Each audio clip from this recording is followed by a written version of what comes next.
क्योंकि अगर हम अपने पड़ोसी मुल्क की तरफ देखें, भारत की तरफ, तो उसने चनाब पर, रावी पर, सतलुज पर, ये जो दरिया उसके हिस्से में हैं, उन पर बहुत ज़्यादा डैम्स बनाए। पाकिस्तान में भी तरबेरा और मंगला जैसे बड़े बड़े डैम्स मौजूद हैं, लेकिन जब शिद्दत होती है, पानी का बहाव होता है, तो फिर हमें यहाँ पर गेट पे खोलने पड़ जाते हैं, जिसकी वजह से नुकसान होता है फिर आगे जाकर।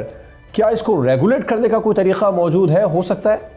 डैम जो है ना वो जियो स्ट्रेटेजिकली पाकिस्तान के लिए एक बड़ा डैम बहुत ज़रूरी है और जो लोकेशंस पे कंसेंसस है वहाँ पे डैम होना चाहिए, बिल्ड करना चाहिए, क्योंकि पाकिस्तान की जो स्टोरेज कैपेसिटी है वो एज पर इंटरनेशनल स्टैंडर्ड्स बहुत कम है। इंडिया की भी अच्छी है, चाइना की भी अच्छी है, बाकी ममालिक की भी अच्छी है। पाकिस्तान आई डोंट नो क्यों नहीं हम डैम्स की तरफ जाते, जब स्टोरेज कैपेसिटी इन्हांस करना ज़रूरी है। हर जगह के लिए रिक्वायरमेंट के हिसाब से आपको टेक्निकल कैपेसिटी असेसमेंट करके उसकी इंटरवेंशन लेकर आनी हो। अब मैं तो बड़ा पंजाब में भी होना चाहिए सो दैट फीजिबल। आप उसके लिए जो है वो असेस करते हैं कि पानी का स्टोरेज, क्योंकि मैदानी इलाके किधर इजी रहेगा। South Punjab is an ideal location के पानी को वहां रोका जा सकता है, वहां डैम के थ्रू आप वहां फायदा हो सकता है, को भी बहुत नुकसान से बच सकते हैं। फिर मुझे उसको साउथ पे जाने से भी थोड़ा स्लो डाउन किया जा सकता है। तो मेरे ख्याल से ये कुछ टेक्निकल चीजें हैं, लेकिन ये तभी हल होती हैं जब आप टेक्निकल एक्सपर्ट्स को एंगेज करते हैं। सो जहां पे डैम की जरूरत है वहां डैम होना चाहिए, जहां पे स्पॉन सिटीज की जरूरत है वहां स्पॉन सिटी। लेकिन ये सब तब होता है जब आपकी long term adaptation plan, building strategy मौजूद हो। हर दफा सैलाब के दिनों में ये डिबेट इनिशिएट होती है और फिर जब पानी होता है तो डिबेट भी खत्म हो जाती है। I think this needs to continue और ये प्रेशर बिल्डअप होते रहना चाहिए। दूसरे मसाइल में उलझ जाते हैं, जैसे कि स्मोक, हीट वेव और जो दीगर मौसमियाती तब्दीलियों के हवाले से मसाइल हैं, इसलिए इस पर डिबेट ख़त्म हो जाती है।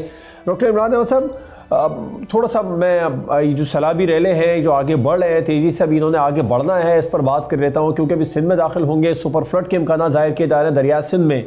तो आप समझते हैं लगभग 25 साल पहले सुपर फ्लड आया था, तबाही मचाई थी उसने, तो अभी भी कोई इस तरह के इम्कानात हैं? हुकूमत जानती है, हुकूमत को पता है। शर्जील मेमन साहब ने जैसे कह दिया कि 16 लाख लोग यहाँ पर मुतासिर हो सकते हैं, तो जानी और माली नुकसान से बचा जा सकता है? जी बिल्कुल, ये 2010 में आया था, इससे पहले जिसको सुपर फ्लड का नाम दे रहे हैं ये, और उसमें कोटरी से मेरे ख्याल 975,000 क्यूसेक गुजरा था पानी, तो विच आई रिमेंबर। तो उसी तरह का फ्लड इस वक्त भी एक्सपेक्टेड है। 7 to 9 का इस वक्त फिगर आ रहा है, जो थोड़ी बहुत हमने भी कैलकुलेशन की है कि इतना फ्लड तो वाटर तो यहाँ से गुजरना है, और वो सखर बैराज की तो मसला नहीं, और कोटरी के लिए भी वो मसला नहीं होगा, इसलिए कि कोटरी ऑलरेडी 10 की तो उनकी कैपेसिटी है।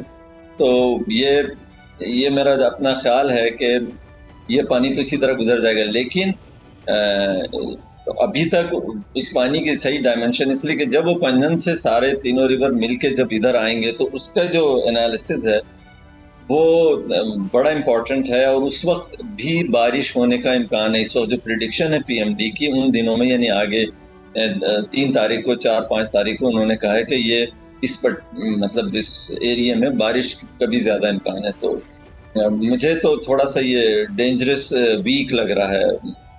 मतलब everyone has to be very careful living in that area and around that area कि वो कैसे मैनेज करना है। और government of Sindh definitely is very fast on it, they are already ready. सारे मैं बयानात देख रहा हूँ, और जो भी यहाँ पे कराची में रहते हुए जो अरेंजमेंट्स हैं उसका मुझे वैसे भी फर्स्ट हैंड कोई अप्रोच है कि नॉलेज है कि भाई चीज़ें किसी न किसी तरह से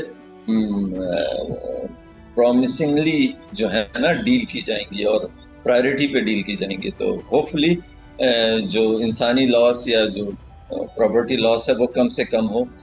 यकीनन हर हुकूमत की कोशिश यही होती है, लेकिन I think this time we are a bit late to take care of things. हाँ, सिंध को टाइम मिल गया थोड़ा सा करने का, तो मुझे उम्मीद है कि सिंध में शायद इस तरह की डिस्ट्रक्शन ना हो जो इस वक्त पंजाब में या ऊपर KPK में होती। सब्सक्राइब करें और बेल दबाएं ताकि कोई खबर रह न जाए।